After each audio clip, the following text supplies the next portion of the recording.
C'est Noël, ils ont tous réussi à faire un circuit avec des lampes qui brillent plutôt pas mal. Et d'ailleurs, souvent, une lampe qui brille fortement et une lampe qui brille moins fortement. On verra ça l'année prochaine en 4e, ce qu'on appelle l'adaptation. Oui, c'est Noël chez Jurgis aussi. On a bien 2 lampes qui brillent. Félicitations. Et puis chez les filles aussi. Alors, qu'est-ce qui s'était passé au départ? On n'a pas bien mis l'ampoule. Et alors, les ampoules, qu'est-ce qu'elles faisaient? Elles ne brillaient pas. Elles étaient éteintes, ouais, ok. Et en fait, c'était quoi? C'était problème d'une ou de 2 ampoules? D'une. Vous avez le droit de répondre les autres aussi.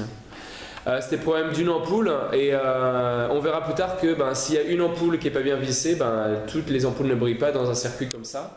Et c'est un circuit qu'on appelle, on l'a dit en série, mais on verra ça un petit peu plus loin. Ok? Juste une petite question alors, qu'est-ce qu'il faut pour faire un circuit électrique là? De quoi vous avez besoin? 3 fils électriques, 2 ampoules. Ouais, alors 3 fils électriques. 2 fils électriques. Non. Le minimum c'est 2 fils électriques. C'est vrai. Oui, un générateur. Un générateur, c'est quoi un générateur? Une batterie.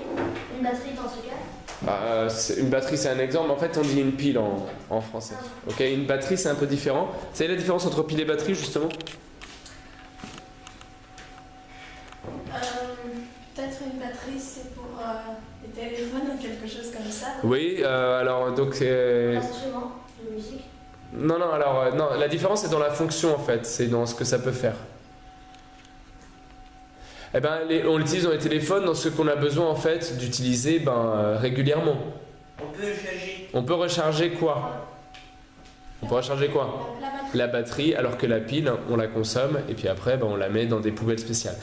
Il faut la mettre dans des poubelles spéciales, je termine là-dessus, parce que ça contient beaucoup de métaux qui sont évidemment nocifs pour l'environnement, la plupart des métaux le sont. Vous avez des questions?